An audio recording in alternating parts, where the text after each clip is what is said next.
अस्सलाम वालेकुम। आपको अब्दुल खालिक के अदबिडेरा पर खुश आमदीद। दुनिया भर की वो तमाम रियासतें जिनको अपनी सालमियत अजीज है, वो अपनी सालमियत को बरकरार रखने के लिए, अपने वकार को बरकरार रखने के लिए हर उस हद तक जाती हैं जहां उनकी सालमियत को खतरा लाक होता है। अगर इन तमाम रियासतों में जिनको अपनी सालमियत अजीज है उनके खिलाफ आवाज उठे तो वो आवाज कुचल देते हैं। और ये मामला आज से नहीं बल्कि ये मामला माजी से चलता आ रहा है। वजह जनाब ये है कि जब माजी में किसी बादशाह के खिलाफ बगावत होती थी तो बादशाह बागियों को कुचल देता था। अदरवाइज बागी अगर कामयाब हो जाते तो बादशाह को वो कुचल डालते थे, बादशाह को मार डालते थे, सख्त से सख्त सजाएं देते थे। तो जनाब बहुत से हालात बदल गए हैं, लेकिन इस मामले में, बगावत के मामले में हालात वही हैं। और बागियों के लिए ना पहले को गुंजाइश थी रहम की, ना आज है। और तो और दुनिया भर में इंसानी हकूक का लंबरदार और इंसानी हकूक का ठेकेदार जनाब अमेरिका, वहां भी बागियों के लिए कोई नरम गोशा मौजूद नहीं। अभी हाल ही में कैपिटल हिल पर हमला करने वालों के साथ क्या कुछ नहीं किया गया। सख्त से सख्त सजाएं सुनाई जा रही हैं और बाज को सख्त सजाएं दे दी गई हैं, सुना दी गई हैं और उन पर बाकायदा तौर पर अमल दरामद भी हो रहा है। और तो और भाई 9/11 का वाकया जिस वक्त हुआ, 9/11 का वाकया, अमेरिका ने अपने ऊपर हमला तस्वर किया, अपने ऊपर बगावत तस्वर की और उसके बाद अमेरिका ने क्या कुछ नहीं किया। हालांकि अमेरिका दुनिया का वैध ऐसा मुल्क है जो कि बराह रास्त अपनी फौज जंग में नहीं झोंकता। उसके पीछे वजह जनाब ये है कि अमेरिका को जंग में झोंकने से, अपनी फौज भेजने से बहुत ज्यादा खर्चा पड़ता है और वो ये खर्चा करना नहीं चाहता। बचत करता है, वो दो और को लड़ा कर बीच में अपना असला बेचकर मामला सीधा कर लेता है।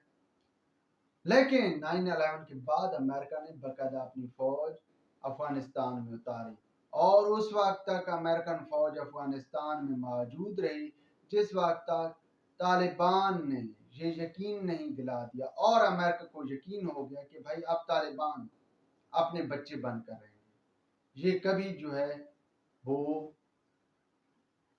अमेरिकन घोंसले से छलांग नहीं लगाएंगे, ये अमेरिकन घोंसले में आराम से दुबक कर बैठे रहेंगे। भाई ये सिलसिला माजी से हाल तक चलता आ रहा है और ये जरूरी है कि रियासत को अपना वजूद बरकरार रखने के लिए बागियों को कुचला जाए। लेकिन भाई वतन अजीज में हालात कदरे मुख्तलिफ हमें नजर आ रहे हैं। 9 मई का वाकया हुआ जिसमें बाकायदा एक प्लान के तहत बैक वक्त मुख्तलिफ दिफाई तनसीबात पर, दिफाई अदारों की तनसीबात को निशाना बनाया गया। और क्या था जनाब कि निशाना बनाने वाले कौन लोग थे? तहरीक इंसाफ के लोग थे। अब इमरान खान साहब ने जो ही बाहर आए वो भुट्टू सीजू वाला वाकई के बाद, तो उन्होंने कहा कि ये तो जनाब अदारों के ही काम है, ये लोग मेरे नहीं है। अब फुटेज सामने आ गई। फुटेज के बाद इमरान खान साहब ने कहा कि जनाब इस पर तहकीकात होनी चाहिए, कमीशन बनाना चाहिए। फिर उन्होंने जुटान लिया कि जनाब ये लोग हैं तो तहरीक इंसाफ की, लेकिन इसमें मेरा अमल दखल नहीं है। अब यस्मीन राशिद या दीगर लोग जिस तरह की कार्रवाइयां कर रहे थे वो सब ने देखी, उसकी फुटेजेस सामने आई हैं। लेकिन क्या था कि अब असूल तो ये होना चाहिए था कि जिस दिन ये 9 मई का वाकया हुआ, अदारों को मालूम था, सबको पकड़ लिया जाता और अब तक सजा दे दी जाती अगर रियासत ताकतवर होती। लेकिन क्या था कि इस वक्त जनाब शहबाज शरीफ की हुकूमत थी जो कि मुख्तलिफ इत्तेहादियों के साथ मिलकर हुकूमत कर रहे थे। अब कुछ इत्तेहादी, कुछ शहबाज शरीफ साहब खुद भी चाहते थे कि भाई ये जो है ना सजाओं वाला काम नहीं होना चाहिए। पता नहीं क्या वजह थी या क्या वजह है कि वो आज भी इसी पॉलिसी पर कारबंद है और खासकर पीपल्स पार्टी के लोग भी इसी पॉलिसी पर कारबंद है। तो जनाब ये सारा मामला दुनिया भी देख रही थी और इस हवाले से ऑफिशियल सतह पर दोस्त ममालिक ने पाकिस्तान को मुतनब्बा भी किया है कि भाई इनको छोड़ें मत, ये फितना है। اور اگر آپ نے ان کو چھوڑ دیا کل کلام کو آپ کے قریب آنے کو کوئی تیار نہیں ہوگا۔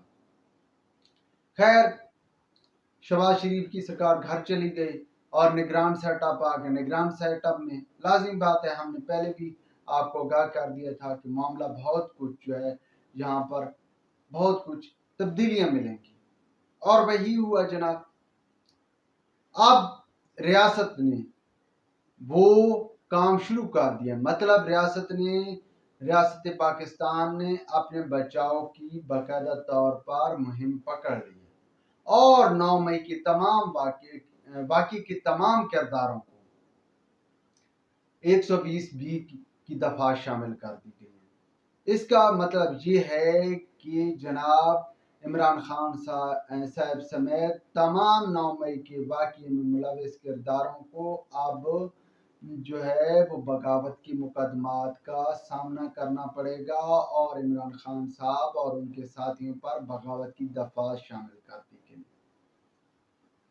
خیر، یہ اب بہت دیر سے یہ سارا کام کیا گیا ہے، لیکن کیا ہے کہ چلو دیر آئے درست آئے۔ لیکن اب سب سے بڑا کام یہ ہے کہ جناب باغیوں کو یا بغاوت کرنے والی دفعات کے تحت جو ہے وہ سنگین سزائیں ہیں۔